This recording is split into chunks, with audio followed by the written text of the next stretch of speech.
Assalamu alaikum. Hope all of you are fine and doing well. So कल हमने topic discuss किया था जिसका टॉपिक था WPS and WQT, welder qualification and procedure qualification. And आज हमारा टॉपिक होगा material inspection and codes and standards. So why do we need to do material inspection? हमें मटेरियल को क्यों इंस्पेक्ट करना होता है? What is the main reason?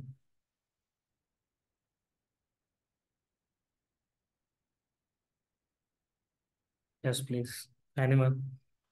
Material की इंस्पेक्शन साहब इसलिए भी जरूरी होती है कि लेट्स सपोज हम कोड्स एंड स्टैंडर्ड में मटीरियल की जो इंफॉर्मेशन दी हुई है कि ओके। लेट्स सपोज हमारे पास कार्बन स्टील है कोड एंड स्टैंडर्ड के हमने इसके रिलेटेड वेल्डिंग करनी है। तो जो मटीरियल हमें पीछे मैन्युफैक्चरर भेज रहा है उसकी वो जो है वो स्टेनलेस स्टील है, या उस जो मटीरियल हमें आया है उस वो मटीरियल तो वो स्टेनलेस स्टील है लेकिन वो ग्रेडेड नहीं है, या उसके हम्म। ऊपर वो स्टैम्प नहीं है मैन्युफैक्चरर की कहाँ से है। तो उससे जो वेल्डिंग की क्वालिटी है उस पर सर असर आता है। Basically, we need to refer to the welding grade. Welding के ओके। हमें मटेरियल का हीट नंबर चेक करना होता है, पी नंबर चेक करना होता है, राइट? जी sir. And why we do that? हमें मेक श्योर करना होता है कि जो मटेरियल हमारे पास पहुंच रहा है that is right for the job. Okay. अगर उसका ग्रेड चेंज होगा, अगर ग्रेड चेंज हो जाता है तो इफेक्ट क्या होगा?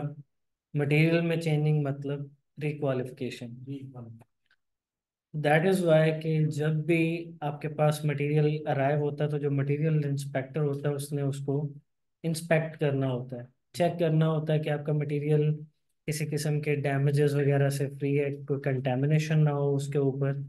ठीक है, वो प्रॉपर कंडीशन में मौजूद होना चाहिए और उसका ग्रेड जो है वो ट्रेसेबल होना चाहिए।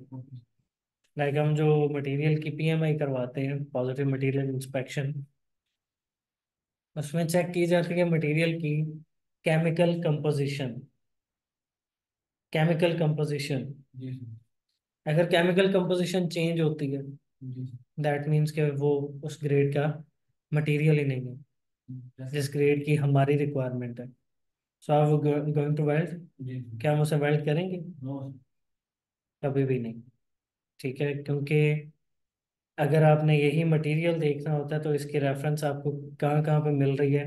MTC पे भी, WPS पे भी और ड्राइंग्स पे भी। हाँ तो आपका मटेरियल जो है वो सेम ग्रेड का होना चाहिए and trace to an identified certificate, ji.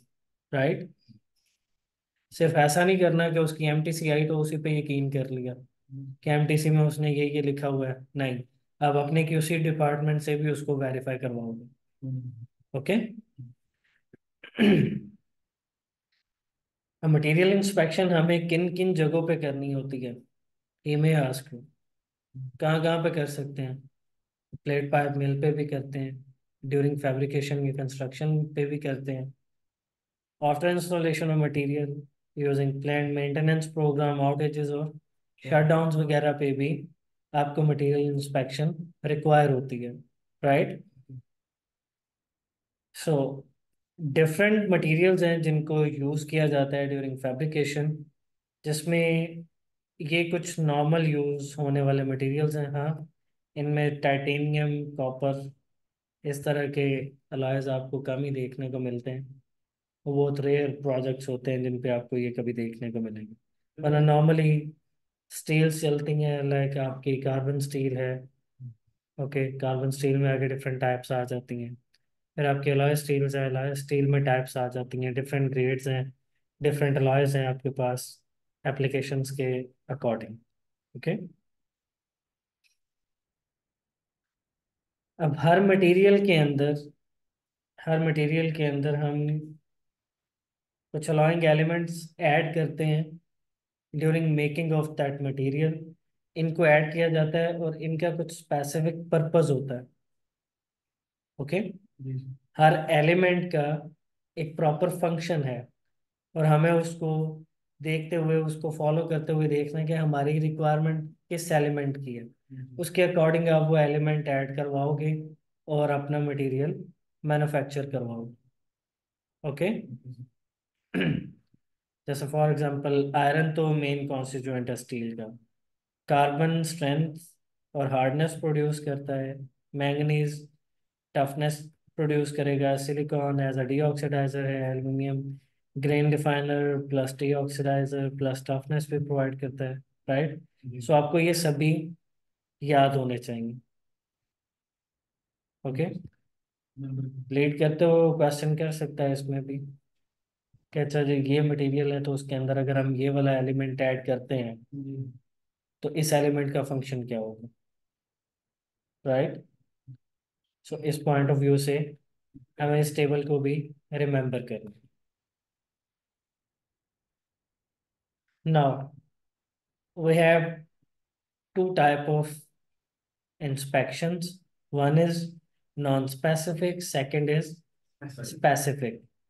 Specific inspection में भी दो टाइप का मटेरियल आता है, नॉन स्पेसिफिक इंस्पेक्शन में भी दो टाइप का मटेरियल आता है। यानी टोटल चार डॉक्यूमेंट टाइप मटेरियल हैं आपके पास।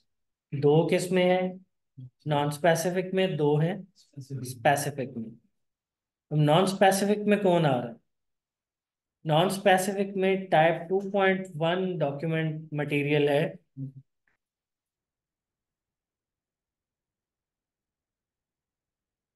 तो 2.1 डॉक्यूमेंट टाइप मटेरियल, इसमें सिर्फ आपको स्टेटमेंट ऑफ कंप्लायंस मिलेगी। Just statement of compliance, nothing else. कोई टेस्ट रिजल्ट, कोई रिकॉर्ड, किसी मैकेनिकल प्रॉपर्टी का कोई मैयर अंदर इंक्लूड नहीं नहीं होगा।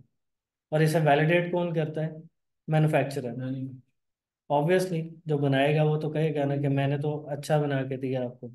लेकिन ये आपको भी पता है कि आपने किस चीज़ के लिए पे किया है। उसे भी पता है कि वो आपको क्या बना के दे रहा है। राइट।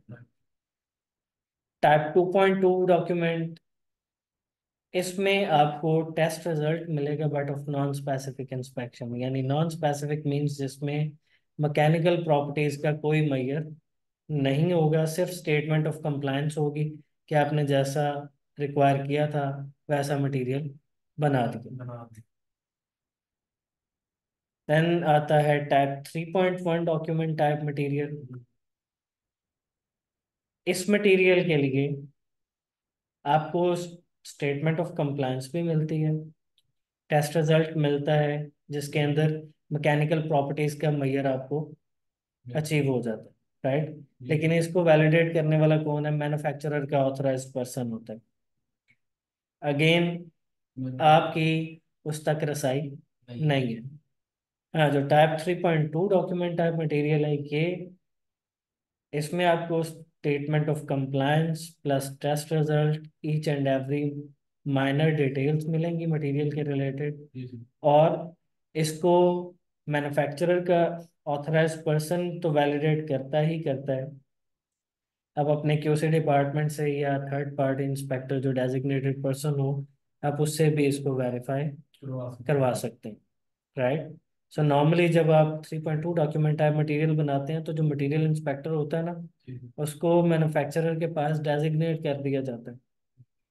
वो पूरा मैन्युफैक्चरिंग प्रोसेस ही रिकॉर्ड करता है कि हाँ ये मैंने इस चीज़ को विटनेस किया है कि जैसा हमने रिक्वायर किया था एज इट इज़ ही इसने वो सारा मटेरियल बनाया। राइट।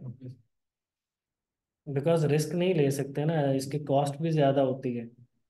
तो ये फिर जब आपको इस पे वैलिडेशन मिल रही है, आप इसको वैलिडेट करवा सकते हो, तो ऑब्वियसली फिर आप प्रिकॉशंस भी उसी तरह से लोगे। ओके।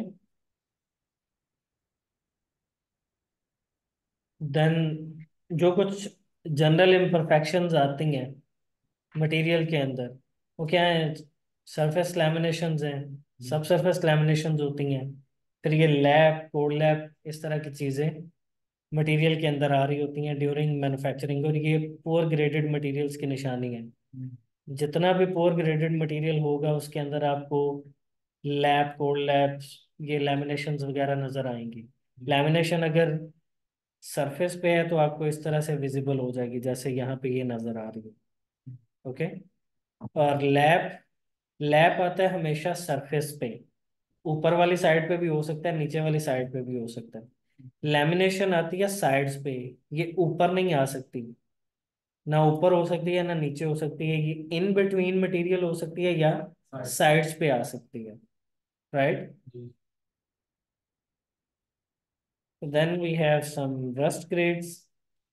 और रस्ट ग्रेड्स, जब स्टील बिल्कुल न्यू कंडीशन में होती है तो इसके ऊपर ये शाइनी ब्लू कलर की एक सरफेस बनती है जिसको हम अडहेरेंट मिल स्केल कहते हैं। आगे इसी की वजह से इलेक्ट्रोलाइटिक एक्शन होता है और इसी की वजह से स्टील के ऊपर रस्टिंग स्टार्ट हो जाती है, पड़ी पड़ी स्टील को जंग लगना शुरू हो जाता है। ये ब्लू जो है ये कौन सा मटीरियल ऐड करने से फिर ये ब्लू शेप आती है? ये नेचुरल कलर है। नेचुरल प्रोसेस है, जब भी आप आयरन को हीट अप करते हो ना, जब उसकी रोलिंग करते हो तो उसमें आयरन की ऑक्साइड्स बनती हैं। ये जो ब्लूइश आपको कलर नजर आ रहा है ये बेसिकली आयरन के ऑक्साइड्स हैं। ऑक्साइड, मैग्नेटाइट, हेमाटाइट, ये ऑक्साइड्स होती हैं। जब फाइनल कंप्रेसिंग होती है स्टील की तो उसमें ये बिल्कुल एक नॉट नोटिसेबल थिकनेस की लेयर बना देती हैं ऊपर। जी। ठीक है, और इनकी पोटेंशियल में डिफरेंस होता है जिसकी वजह से क्रोजन का प्रोसेस स्टार्ट हो जाता है। So that is another topic. Let's come back to the topic. Rust grade B, जिसमें हल्का हल्का रस्ट होता है और ऊपर ये ब्लू कलर की ऑक्साइड की लेयर जिसको हम मिल स्केल कहते हैं ये मौजूद होती है। Then rust grade C. Rust grade C पे या तो मिल स्केल खत्म हो चुकी होती है या आप उसको स्क्रैप करके ऊपर से उतार सकते हो। एंड रस्ट ग्रेड डी, इस पे आपको विजिबल पिटिंग नजर आती है। जनरल पिटिंग है, यहाँ पे बिल्कुल स्लाइड से पिटिंग होती है। पिटिंग किसे कहते हैं? जब भी आपके मटेरियल की वॉल थिकनेस रिड्यूस होना शुरू हो जाए, कम होना शुरू हो जाए, जिसको हम कहते हैं ना मेटल का गल सड़ जाना, कि उसकी जो वॉल है या उसकी जो थिकनेस है वो कम होना शुरू हो जाएगी, उसमें खड्डे पड़ना शुरू हो जाते हैं। ठीक है, उस चीज को हम क्या बोलते हैं? पिटिंग। ओके। कभी बाज औकात आपने कोई पुराना ड्रम देखा हो ना जिसमें लिक्विड वगैरह रखते हैं तो वो नीचे से पैंदा उसका सारा गला हुआ होता है, अंदर बाज जगह पे तो सुराख बड़े बड़े पड़ जाते हैं, वहां से मेटल सारा ही खाया जाता है। ठीक है, तो वो जो खड्डे पड़ते हैं उसको हम क्या बोलते हैं?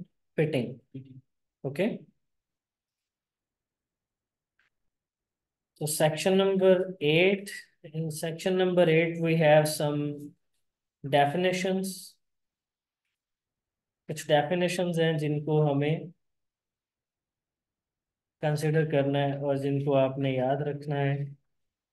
मे भी आपको इनमें से भी वो, लाइक आपका नॉलेज चेक करने के लिए आपको यहाँ से भी कोई क्वेश्चन दे सकता है। लाइक फॉर एग्जांपल वो आपको स्टेटमेंट दे दे और बोले कि बताएं ये क्या चीज़ है। राइट। तो ये हेडिंग्स हैं और ये कुछ डेफिनेशंस हैं जिनको आपने कंसिडर करना है। Right.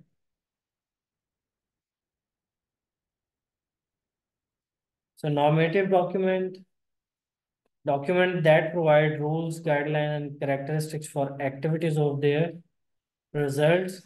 The term normative document is generic, covering documents such as standard, technical specification, code of practice, and regulation। ये लाइक एक कवर अप है तमाम आपके पास जो डॉक्यूमेंट्स होते हैं उनका। Standard document established by consensus and approved by a recognized body for repeated use। तो ये गाइडलाइंस होती हैं जिनको हम रिपीटेड यूज के लिए इस्तेमाल करते हैं। राइट। जी। हार्मोनाइज स्टैंडर्ड, जब दो स्टैंडर्ड्स इंटरलिंक होते हैं। Right. Standards on same subject approved by different standardizing bodies that establish interchangeability of product, processes, and services, or mutual understanding of test result or information provided according to these standard। जहाँ पे जाके ये patch up होता है इनका, like ये मिलते हैं या कहीं पे सेम सिनेरियोज आ जाते हैं इनमें, तो वहाँ पे इनकी शेयरिंग जो है इसको हम क्या बोलते हैं? Harmonise standard. Code of practice क्या है? डॉक्यूमेंट दैट रेकमेंड प्रैक्टिसेस और procedure for the design, manufacture, installation, maintenance and utilisation of equipment, structures और प्रोडक्ट्स, राइट? रेगुलेशन, रेगुलेशंस ये किसी भी कंपनी के अंदर लेजिस्लेटिव रूल्स होते हैं, जो मैंडेटरी रूल्स होते हैं, जिनको आपने फॉलो करना ही करना है। ये कंपनी के अपने बाइंडिंग रूल्स होते हैं। रूल्स एंड अथॉरिटी, ये वो बॉडी है जो कि लीगल पावर रखती है और राइट्स रखती है। रेगुलेटरी, रेगुलेटरी अथॉरिटी जो है रिस्पॉन्सिबल फॉर प्रिपेयरिंग और अडॉप्टिंग रेगुलेशंस। इन्फोर्समेंट, जो कि इसको इम्प्लीमेंट करवाएगी। स्पेसिफिकेशन, ये वो स्पेसिफिक डॉक्यूमेंट होता है जिसके अंदर तमाम फिजिकल या टेक्निकल रिक्वायरमेंट्स कवर होती हैं, लाइक आपके visual inspection, NDT, mechanical testing वगैरह। Procedure, procedure is simply way to carry out an activity or process, कि किसी काम को आपने किसी टास्क को परफॉर्म किस तरह से करना, right? So yeah, that's all about today's topic. If you guys have any question regarding to the topic, you can ask me. Clear? So कल हमारा टॉपिक होगा drawings and welding symbols, right? Chapter number 9 we will cover tomorrow.